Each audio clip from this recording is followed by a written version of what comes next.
In the overview of Science of Universe versus Inner Science, the spiritual journey of life, Shiv Shakti manifestations, part 2, poetic expression with illustrations.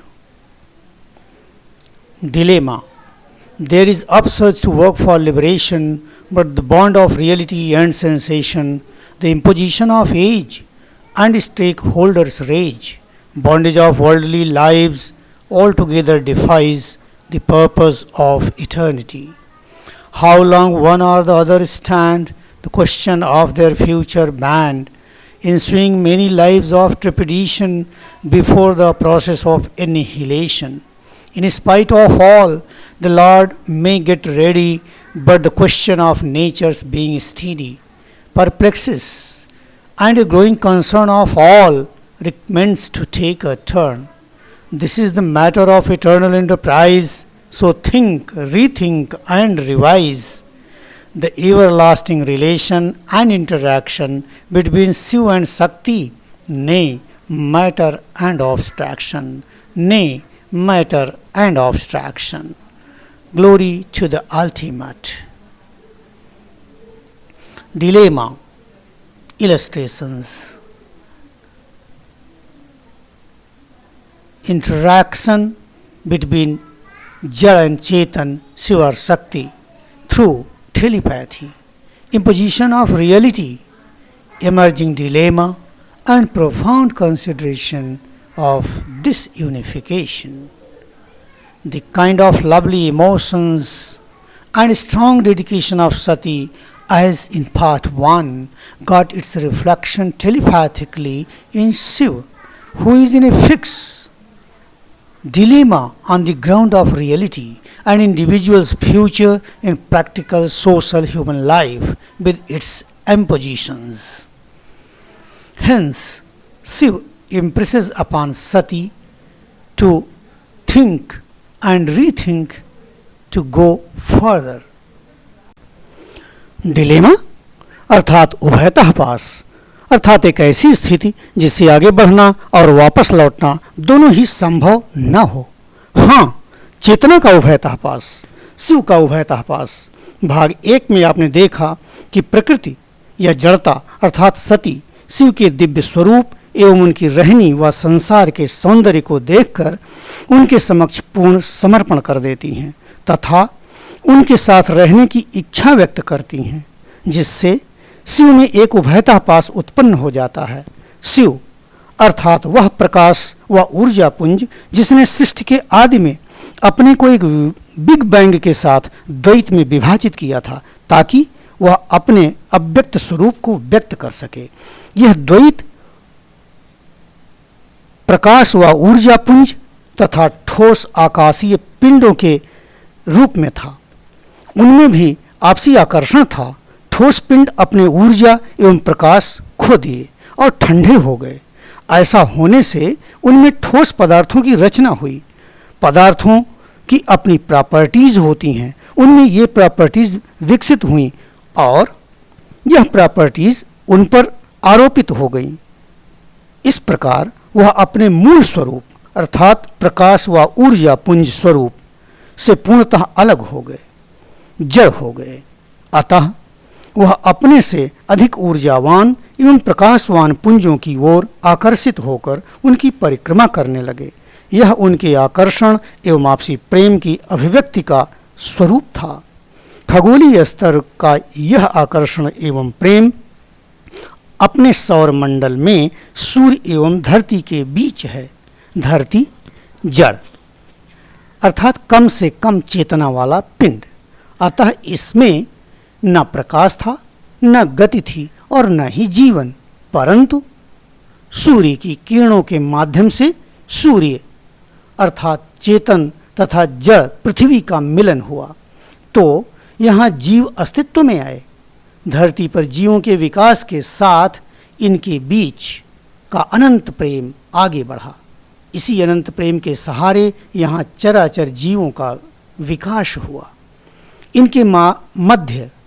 इनके मध्य धरती पर जो भी क्रिया प्रतिक्रिया हुई उससे इनमें अलग अलग आदतों का विकास हुआ।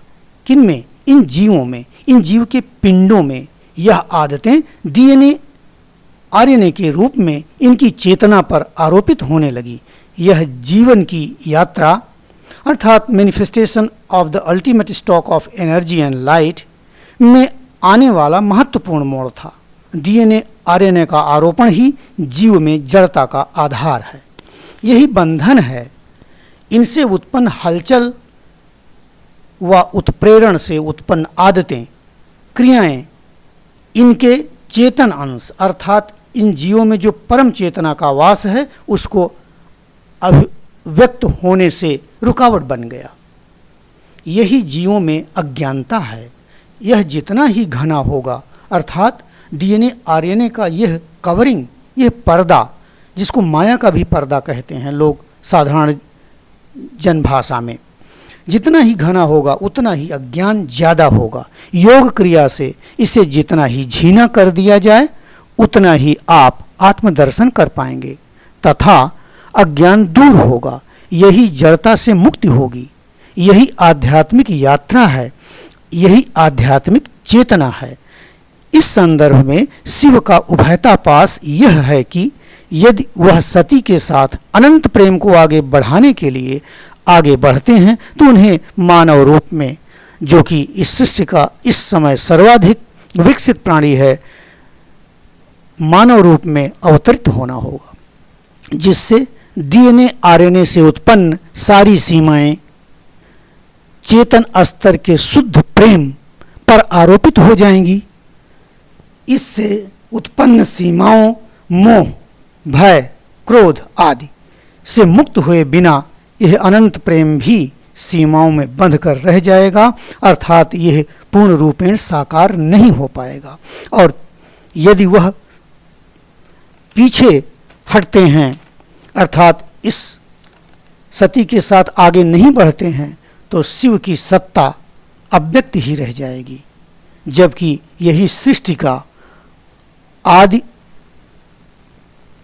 उद्देश्य है। यही शिव का उभयता पास है। अतः वह सती को इन सीमाओं, बंधनों को समझाने की कोशिश करते हैं। वो कहते हैं, शिव जी कहते हैं, there is upsurge to work for liberation, but the bond of reality and sensation, the imposition of age and stakeholders' rage, bondage of worldly lives altogether defies the purpose of eternity. अर्थात तुम्हारे अनन्य भाव एवं प्रेम को देखकर तुम्हारे मुक्ति के लिए हे सती हमारे अंदर काम करने की इच्छा है, परंतु ये रियलिटी का बंधन, इस सांसारिकता का बंधन और इससे उत्पन्न संवेदनाएं और सांसारिक संदर्भ में हमारे तुम्हारी एज का जो इम्पोजिशन है और इन शरीर के नाते रिश्तेदारों का जो विरोध है, बॉन्डेज ऑफ वर्ल्डली लाइफ, सांसारिक जीवन के अन्य अनेक बंधन कुल मिलाकर के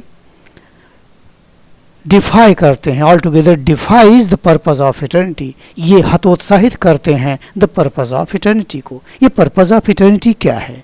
जड़ और चेतन का मिलन, शिव शक्ति का मिलन, जिससे कि सृष्टि प्रवर्तन और उस अनंत सत्ता को अभिव्यक्त किया जा सके।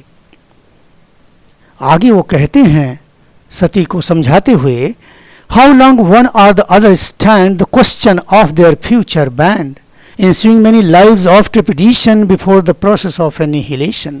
वो कहते हैं कि यह एक लंबे समय तक सतत चलने वाली प्रक्रिया है, यह इतना जल्दी पूर्ण नहीं होगी। तो ऐसी स्थिति में कौन कितने समय तक स्थिर रह पाएगा? और फिर सांसारिक संदर्भ में हमारे तुम्हारे भविष्य का भी तो प्रश्न है।